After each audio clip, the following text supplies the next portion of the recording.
तुमचं सर्वांचं स्वागत. ॲक्च्युली पहिल्या काही मिनिटांमध्ये मी हे सुरू करण्याचं आपलं एक उद्दिष्ट सांगतो.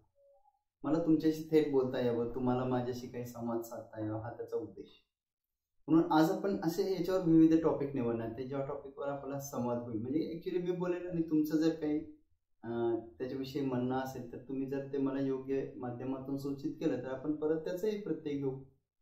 याच्यामध्ये नेमकं काय असेल तर साधारणतः एक ज्ञानाधारित कुटुंबाची, ज्ञानाधारित समाजाची निर्मिती व्हावी, हा आपला एक उद्देश असेल. खास करून अभ्यास, काही माझे विद्यार्थी मित्रांनी अभ्यास एक चळवळ निर्माण झाली पाहिजे, अभ्यास केला गेला पाहिजे, एक व्यक्तिमत्व विकास झाला पाहिजे, आनंदी जीवन जगण्यासाठी प्रत्येकाला काही प्रेरणा मिळाली पाहिजे. उद्देश असा असेल की पार दुसरी, तिसरी किंवा चौथी, पाचवीच्या मुलापासून ते पार आजी आजोबांपर्यंत सर्वांचे विषय आपण चर्चेला घेऊ. एक आनंददायी वातावरण निर्माण करण्याचा एक याच्यातून प्रयत्न असेल. असा टॉक शो सुरू करावा, यासाठी अनेक दिवस अनेक लोक मला त्यासाठी प्रोत्साहित करत होते. आजच्या या पहिल्या भागाच्या पूर्वीच मी त्यांचे आभार मानतो. आणि आत्ता येणाऱ्या काही टॉक शो विषयी मी तुम्हाला पहिले सांगतो. म्हणजे ते एक काही दिवसामध्ये कोणत्या टॉक शो आपले येतील त्याविषयी तुम्हालाही त्याचा अंदाज येईल. पहिला मुद्दा की असं विद्यार्थ्यांनी अभ्यास का करावा, कसा करावा, अभ्यास करताना काय काळजी घ्यावी, अभ्यासासाठी कोणकोणत्या गोष्टी लागतात, यावर आपण फोकस करू सर्व विद्यार्थ्यांनी. दुसऱ्या भागामध्ये एक खास करून जे अभ्यासातल्या अडीअडचणी आहेत, जे की कोणी स्वतः निर्माण केलेल्या असतील, काही निर्माण झालेल्या असतील, त्या अडीअडचणीचा विचार करू. उदाहरणार्थ स्वतः निर्माण केले म्हणजे बरेच आईवडिलांची अशी तक्रार असते व मुलं आमचे ऐकत नाहीत, मोबाईल पाहतात, फक्त TV पाहतात, कार्टून पाहतात, याच्यावर काही उपाययोजना आहे. याही गोष्टीचा आपण विचार करू. काही चांगल्या पुस्तकांविषयीचं वाचन, याचाही आपण त्यामध्ये घेण्याचा प्रयत्न करू.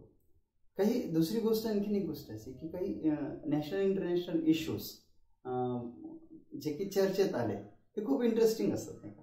उदाहरणार्थ आत्ता जे असं की काश्मीरचा प्रश्न काय आहे, नॉर्थ ईस्टचा प्रश्न काय आहे, रोहिंग्यांचा प्रश्न काय होता, किंवा महाराष्ट्राच्या दुष्काळाची समस्या काय आहे, अशाही काही समस्यांचा विचार करण्याचा आपण प्रयत्न करू. या सर्वांचा श्रोतावर्ग हा फक्त स्पर्धा परीक्षांचा विद्यार्थी असावा असं नाही आहे, तर प्रत्येकाला या गोष्टींची माहिती व्हावी, हा त्याचा उद्देश आहे. त्याच्यानंतरच्या टप्प्यामध्ये आपण खास करून एक असं म्हणलं की इंग्रजी हा आपल्या महाराष्ट्रीयन लोकांचा एक मोठा प्रॉब्लेम आहे. आपण हा प्रयत्न करू की प्रत्येकाला इंग्रजी एक भाषा म्हणून कशी यावी. उदाहरणार्थ जसे आपल्याला मराठी भाषा येते, आपण ज्या मराठीमध्ये विचार करू शकतो, फ्लुएंटली बोलू शकतो, तसं आपल्याला इंग्रजी करता येईल. बघा, अशी गंमत वाटेल, नाही का. जर आई वडिलांनाच इंग्रजी चांगली आली तर मग आपण सुरुवात आई वडिलांपासून करू. विद्यार्थी तर शिकतीलच, पण आई वडील, विद्यार्थी हे सर्वांना बघून आपण इंग्रजी भाषा कशी सुधारता येते का, याचाही काही प्रयत्न करू. त्याच्याविषयी आपण काही व्हिडिओ अपलोड करू. हाही एक भाग असेल. त्याच्यानंतर आणखी एक मुद्दा आहे बघा की परीक्षेच्या काळामध्ये विद्यार्थ्यांना येणारे ताणतणाव, त्या ताणतणावांचं त्यांचं व्यवस्थापन कसं करायचं, परीक्षेच्या काळामध्ये त्यांनी कसं सगळ्या गोष्टीला सामोरं जायचं, याची विचार करणारे किंवा याच्यावरही काही आपण मंथन करू या शोच्या माध्यमातून. काही अभिनव प्रयोग काही लोकांनी केलेत. उदाहरणार्थ एखाद्या ठिकाणी कोणी जर चांगलं टुरिझम स्पॉट उभारला असेल, एखाद्या ठिकाणचं आणखीन काही वैशिष्ट्य असेल, एखाद्या माणसाने एखाद्या वेगळ्या क्षेत्रामध्ये खूप काही करून दाखवलं असेल, आपण त्यांचाही आढावा घेऊ. त्यांनाही भविष्यात आपण तर अशा लोकांची मुलाखत सुद्धा घेण्याचा विचार आहे, त्यांना बोलू. थोडक्यात काय तर तुम्ही सर्वजण म्हणजे लहान मुलं, गृहिणी, गृहस्थ, त्याच्यानंतर शाळेचे विद्यार्थी तर आलेच, विद्यार्थिनी, त्याच्यानंतर तरुणाई आणि खास करून सर्व म्हणजे कुटुंब, हा आपला एक या टॉक शोचा घटक असेल. आणि तुम्ही सगळे याच्यामध्ये सर्वांचं खूप स्वागत. असं नाही का, आनंददायी कुटुंब आणि ज्ञानाधारित समाज हे आपलं इथून पुढे याचं एक ध्येय असेल, वैशिष्ट्य असेल. तर या प्राथमिक काही मिनिटांमध्ये मी माझी भूमिका स्पष्ट केली. आता तसं मी स्पर्धा परीक्षांशी संबंधित आहे, गेले 20-21 वर्ष या क्षेत्राशी संबंधित आहे. त्याच्यामुळं बऱ्याचदा काय होतं की बोलण्यामध्ये ते रेफरन्सेस येत जाते. तर ते तसं चांगलंच आहे, संघर्षातून विद्यार्थी इथपर्यंत पोहोचतात. इतरही आपण त्याच्यामध्ये इन्क्लूड करण्याचा प्रयत्न करू. तर आता तुर्तास एवढंच आज आपल्या पहिल्या टॉक शोसाठी तुमच्या सर्वांच्या शुभेच्छा मी गृहीत धरतो. आजचा आपला विषय असा आहे की विद्यार्थ्यांनी अभ्यास का करावा, का करावा. बघा माझ्याकडे आहे ना, मी ऑफिसला बसतो तेव्हा बरेच पालक आपल्या मुलांना घेऊन माझ्याकडे येतात, मुलींना घेऊन माझ्याकडे येतात, मुलांना घेऊन येतात आणि ते मला सांगतात की सर तुम्ही याला अभ्यास करायला सांगा. मी तुम्हाला सांगू का, जगातलं मला वाटतं सर्वात अवघड काम काय असेल तर एखाद्याला अभ्यास करायला लावणं हे जगातलं सर्वात अवघड काम आहे. कारण एखादा विद्यार्थी बसला तर तो अभ्यास करतोय का नाही हे तुम्ही कसं पाहणार है ना. आणि मला तर वाटतं ही एखाद्या पालकांनी वगैरे सोपवलेली सर्वात मोठी जबाबदारी. मी त्यांना नम्रपणे नकारतो. मी म्हणतो की बघा अनेक आपण असं म्हणतात ना की तुम्ही उभं राहा, 2 पावलं टाका तर मग आम्ही पळवत नाही. पण एखादा विद्यार्थी उभंच राहत नसेल, त्याची इच्छाच नसेल उभं राहण्याची, तर त्याला चालवणार आणि पळवणार कसं. म्हणून की कोणाला अभ्यास करायला सांगणं ही सर्वात अवघड गोष्ट आहे. आणि मला वाटतं ते माझ्याकडे येणारे तर मला सर्वात अवघड प्रश्न वाटतो. आता मुद्दा आहे म्हणून मला त्या विद्यार्थ्यांशी थेट बोलायचे की तुम्ही अभ्यास का करावा. ठीक आहे, मी तुम्हाला याच्यात आज 2 बोध कथा सांगतो. एक अभ्यास का करावा म्हणजे तुम्ही विद्यार्थी मित्रांनी हे ऐका, आईवडिलांनी ऐका, त्यांना सांगा की अभ्यास का करावा तुम्ही. पहिली एक कथा सांगतो तुम्हाला. आणि अशा कथा आहे ना, म्हणजे यशाच्या कथा आपण प्रत्येक थीम मध्ये या इन्क्लूड करण्याचा प्रयत्न करू. ठीक आहे, तर पहिली कथा आहे बघा की मी आहे ना एकदा माझ्या ऑफिसमध्ये निवांत बसलो. भेटणाऱ्या लोकांची वर्दळ चालू होती, गर्दीचे दिवस होते, ते दुपारची वेळ असेल. मी माझ्या ऑफिसमध्ये बसलेला असताना मला आमच्या कोऑर्डिनेटरचा कडून फोन आला. म्हणाला की सर एक आजीबाई तुम्हाला बोलायला आल्या, भेटायला आल्या. जनरली वयोवृद्ध कोणी लोक असतील, खेड्यापाड्यातले लोक असतील तर त्यांना मी अगोदर भेटत असतो. तर मी ते वरून पाहिलं ग्लासमध्ये, ते दिसत होत्या खाली बसलेले. मी त्याला बोललो की पाठव त्यांना पाहिजे. तर ते आजी पुढे आल्या वर पायऱ्या चढून. आणि मग त्यांच्यासोबत एक मुलगा आला, अगदी असा धडधाकट मुलगा होता. त्या आजी आतमध्ये आल्यानंतर मी त्या मुलाला बोललो की तुम्ही बाहेर थांबा. तर तो मुलगा बोलला की नाही सर, मी सुद्धा यांच्यासोबतच आलो. मग मी म्हणलं की ठीक आहे, तुम्ही या दोघं जण. ते बसले. ते बोलले की आम्हाला तुम्हाला काही सांगायचं आहे, फक्त तुम्ही 5 मिनिटं ऐकून घ्या. मी बोललो ठीक आहे. बसले निवांत, एकदम धष्टपुष्ट मुलगा, ते आजी. ते मला सांगत होते. त्यांनी काय सांगितलं, ते म्हणाले की हे बघा, ते आजी म्हणले की हा माझा मुलगा. आणि म्हणाले की याचं BE मेकॅनिकल झालं. माझे मिस्टर नाही आहेत, 2003ला मिस्टर वारले. मला 2 मुली आहेत आणि एक मुलगा आहे. आणि म्हणाल की हा मुलगा इंजिनियर झालेला आहे, एक 4-5 वर्षात. इंजिनियर झाल्यानंतर म्हणाले की त्यांना नोकरी केली काही दिवस. नोकरी करत असताना एका खाजगी कंपनीमध्ये नोकरी केली. नोकरी करत असताना ना त्याला कामावर थोडं कमी दिसायला लागलं ना, तर हळूहळू म्हणजे थोडंसं आणखीन कमी दिसायला. त्यांनी तपासणी केल्यानंतर डॉक्टर बोलले की अरे तुम्हाला तर काहीच नाही, काय प्रश्न आहे असं. परत ते कामावर गेले. 1-2 महिने आणखीन गेले, परत ते कामावर गेले, परत कमी दिसायला लागलं. परत मग ते डॉक्टरांना असं वाटलं की अरे काहीतरी मेजर इश्यू असू शकतो.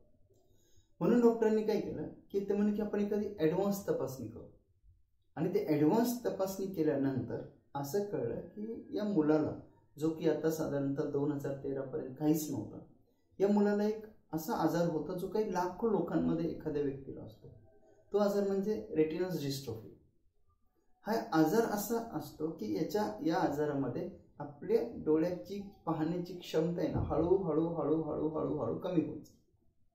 मला बऱ्याच जणांना प्रश्न पडेल की मग आय ट्रान्सप्लांटेशन का नाही केलं.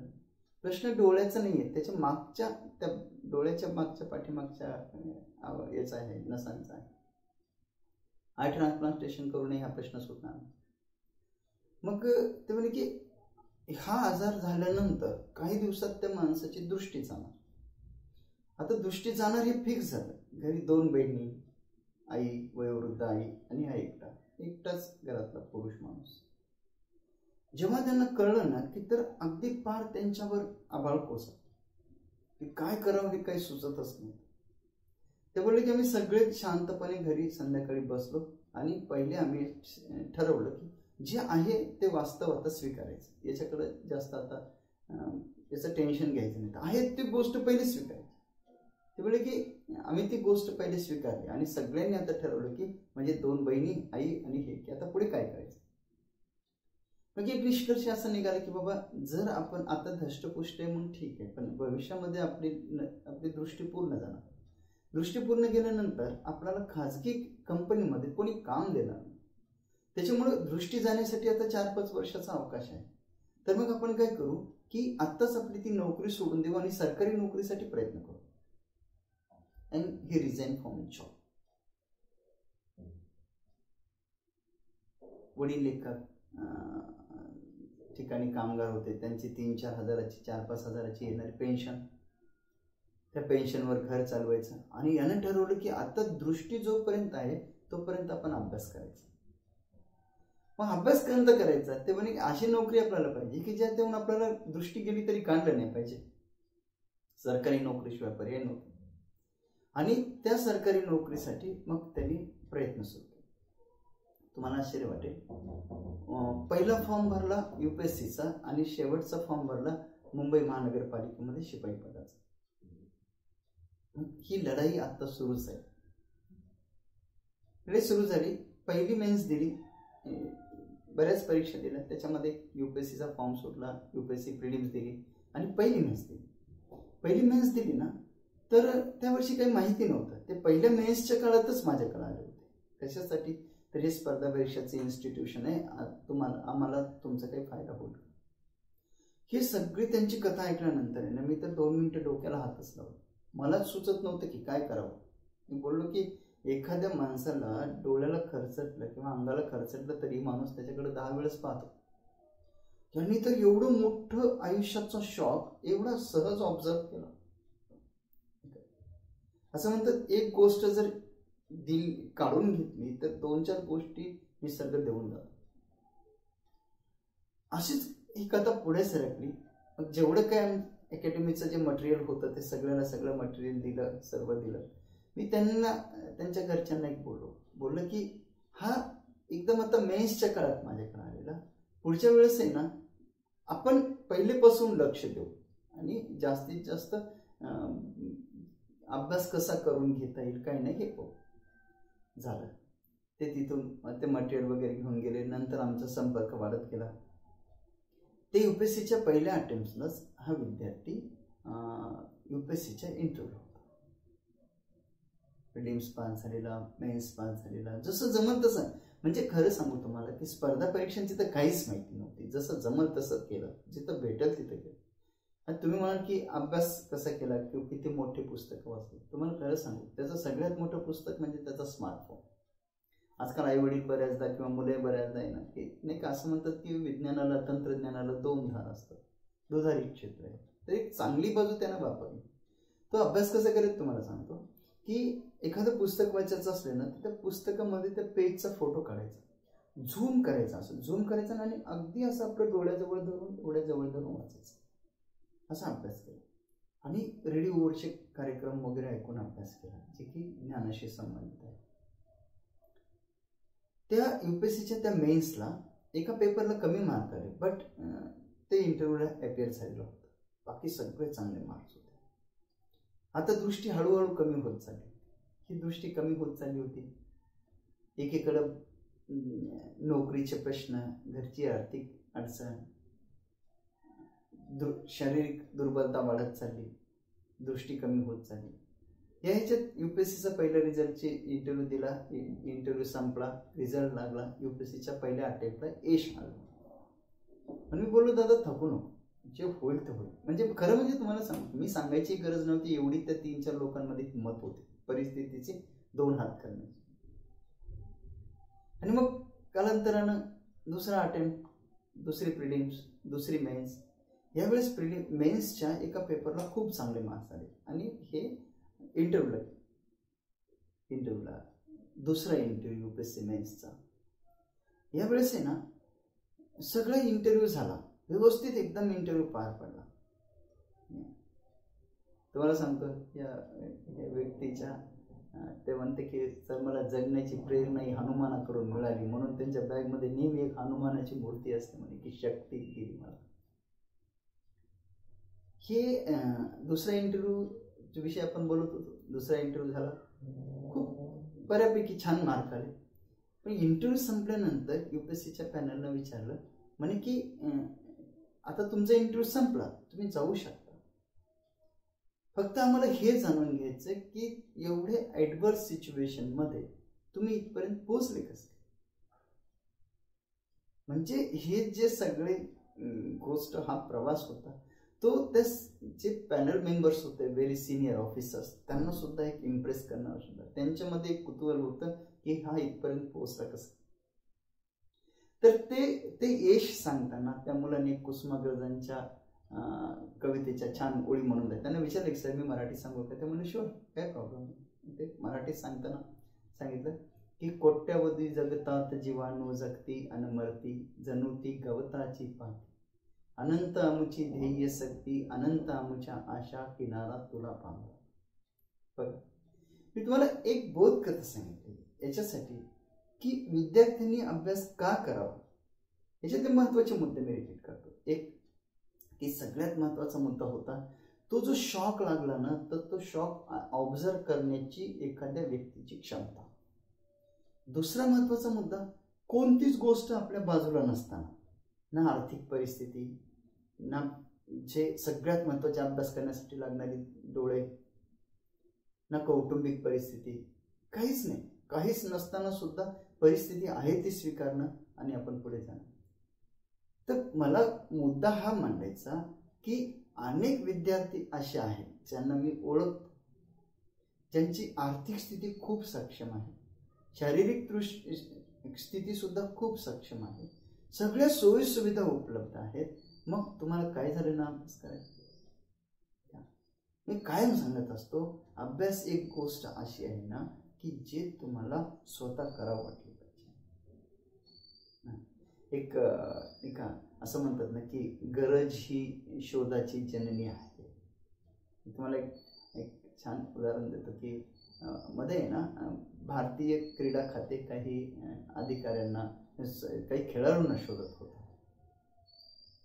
ते शोधत असताना आहे ना त्यांना असं कळलं की काही छत्तीसगड, मध्य प्रदेश याच्यात काही जंगली भागामध्ये काही मुलं असे खूप निशाणेबाज आहेत, आदिवासी मुलं.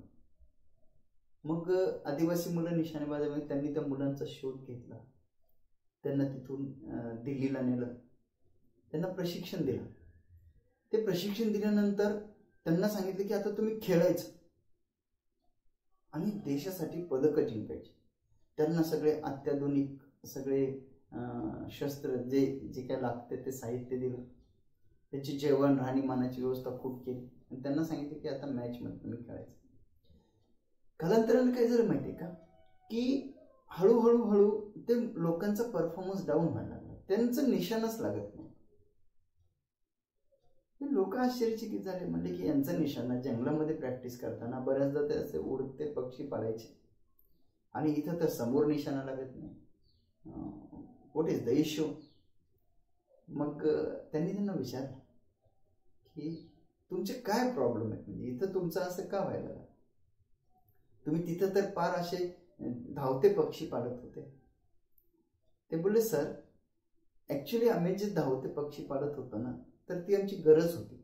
कारण जर आम्ही एखादा पक्षी निशाणे लावून पाडला नसताना तर आम्हाला जेवायलाच भेटलं नसतं, पोटाला खायला भेटलं नव्हतं. ती आमची गरज होती. इथं आमच्या सर्व गरजा सहज भागल्या म्हणाले, त्याच्यामुळे आम्हाला आता याची गरज नाही वाटत, म्हणून परफॉर्मन्स येत नाही.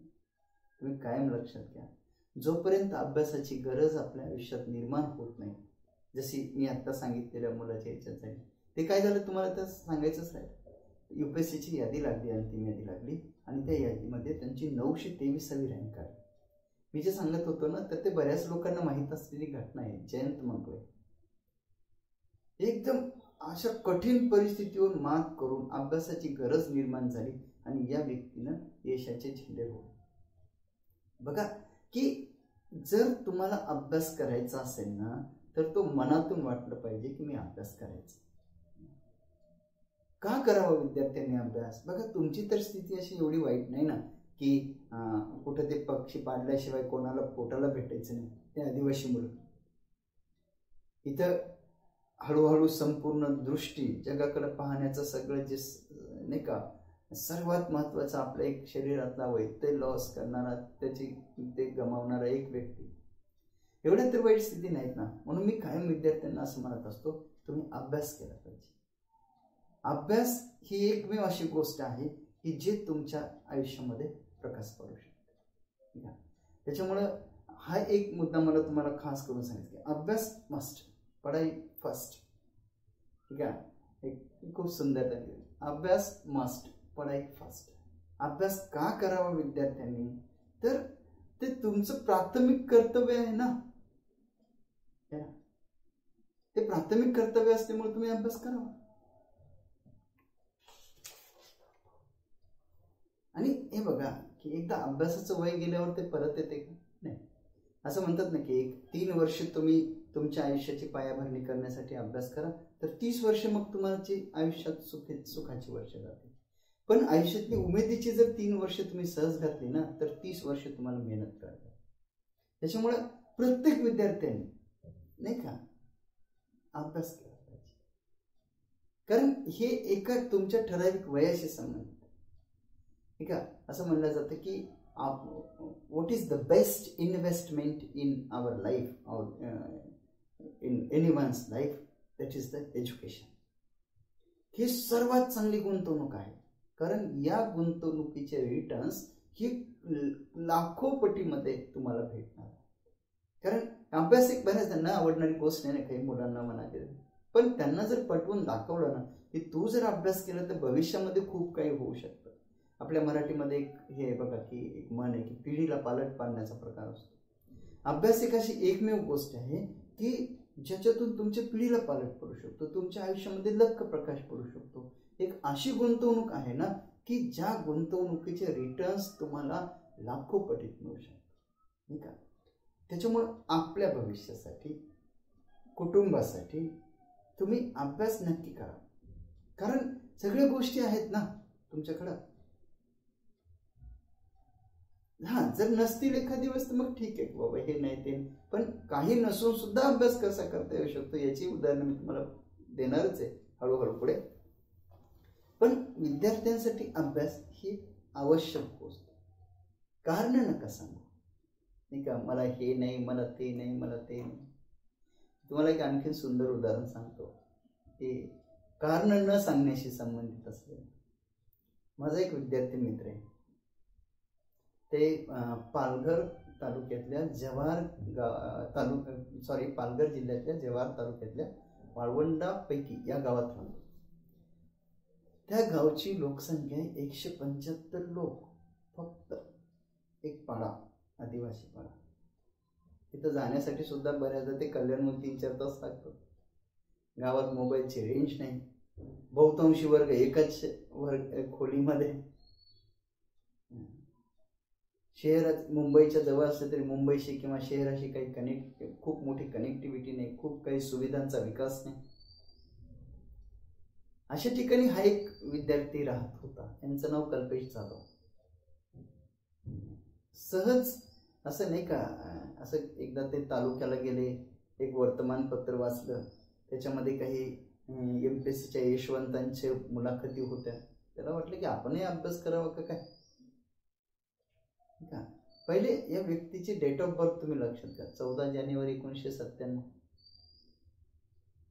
काहीच परिस्थिती आपली फॉर नसताना एकदम शांत चित्ताने जेव्हा मनाला वाटलं ना की मी अभ्यास करावा, नाही का. बघा इथे काय खूप मोठी अभ्यासाला बसायला जागा नाही, खूप मोठे वाचायला पुस्तकं नाही, आर्थिक स्थिती काही खूप चांगली नाही, काहीच नसताना की बाबा ठीक आहे, मला वाटलं ना मला करायचं, मग अभ्यासाची सुरुवात.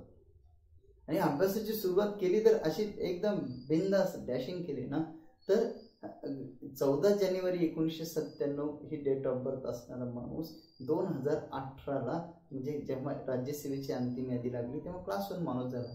I think he is one youngest class 1 officer in our state, in Maharashtra. कुठं छोटंसं गाव, कुठं शेतमजुरी करणारे आई वडील, कुठं नसलेल्या सुविधा, आणि कुठं आपलं हे सगळं जग.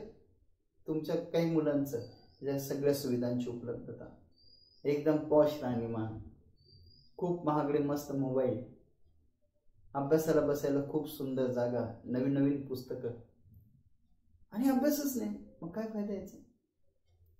लुक फ्रेंड्स, तुम्ही अभ्यास नक्की करायला पाहिजे. एक कुठेतरी वाचलेलं एक छान उदाहरण मला आठवलं की आता बऱ्याचसा नाही का, मी एका खेड्याशी संबंधित आहे, खेड्याशी संबंधित आमचे बरेच विद्यार्थी मित्र आहेत. असं म्हणलं जाते की एक 58व्या 60व्या वर्षी सरकारी कर्मचारी रिटायर होतो. शेतकरी कधी रिटायर होत नाही, तो अनंत कष्ट करत असतो, अनंत कष्ट करत असतो. पण प्रत्येक शेतकरी त्याच्या मुलाला हे कायम सांगत असतो की शिक रे बाबा, तू शिकला पाहिजे.